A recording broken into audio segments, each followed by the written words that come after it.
Wewe ni mchawi, leo utanijua ni nani. Wewe ni nani? Kwa hii mchawi umeharibu watu wengi sana. Kwa hiyo umejifanya wewe ni mchawi. Utanijua mimi ni nani. Mimi nimetembea kule Tanga, leo utanijua mimi ni nani. Nitakumada Mungu mmoja. Umeharibu watu wangapi kwa hii mtaa? Kuja hapa, kuja. Hii mtaa umeharibu watu wangapi? Tosha. Utanijua mimi ni nani. Ukijaribu kucheza mimi tena ama Lucky, wewe utanijua mimi ni nani.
Jabe, habari ya siku mingi.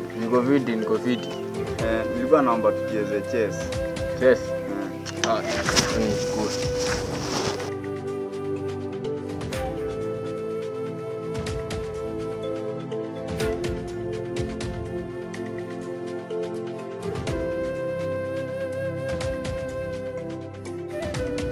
Vipi mwanangu, unasahau hadi kupanga vitu zako? Nini mbaya? Hakuna, nitakuwa tu sawa. Najua mwanangu, kama kuna kitu inakusumbua, unaweza niambia tu. Niko sawa. Usikae ujinyamazia na vitu zinakusumbua tu akili na niko hapa. Unajua, a problem shared is a problem half solved. Ni vizuri pia ukishare, ndio? Lakini niko sawa. Kwa sawa? Haya, pange hii kitu, kasonge.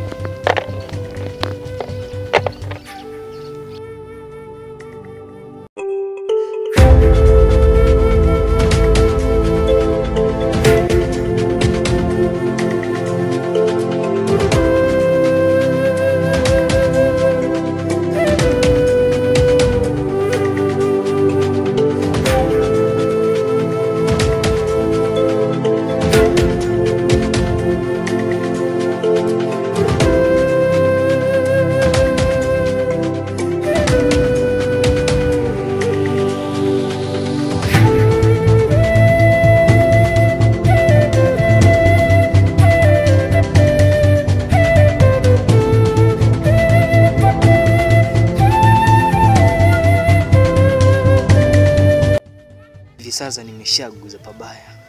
Nimejipiga kifua na kujifanya mimi ni ndume tu kwa sababu ya uoga wangu. Sasa vipi itokee Kenya hayatilie maanani na amue kuniroga? Nitafanya nini sasa?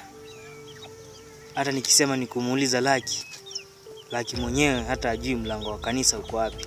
Mimi mwenyewe hata njia yenyewe nayo sijui. Naogopa. Ila Mungu nilinde.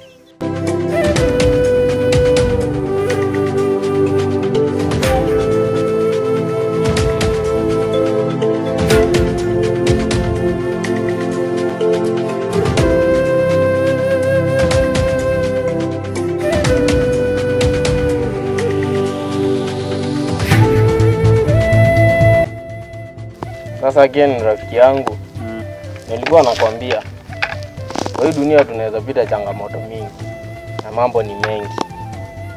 Lakini haina haja wakati mtu anapitia hayo mambo na msongo wa mawazo ati anaanza kukaa ni kama amefinyiliwa sana, hawezi mwambia mwenzake. Kama kuna kitu inakusumbua akili, unaweza kuja tu niambie, mimi rafiki yako. Atujue venye tunafanya. Ni sawa? Haina haja mtu ajiwekee vitu vikali muhimu. kuumiza kichwa.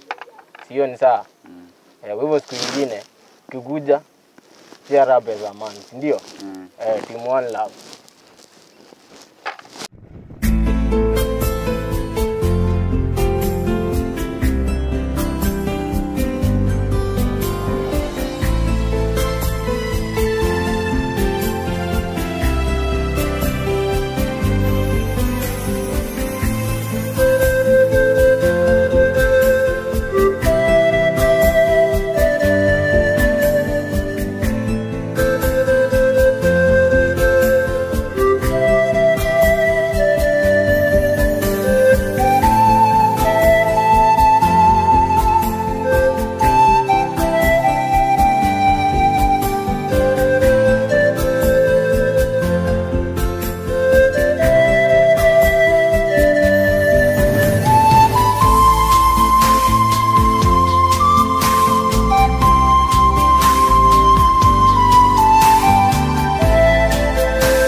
Yo, Poza. Oli. Aje best. Viti. Nakuaje? Niko bie.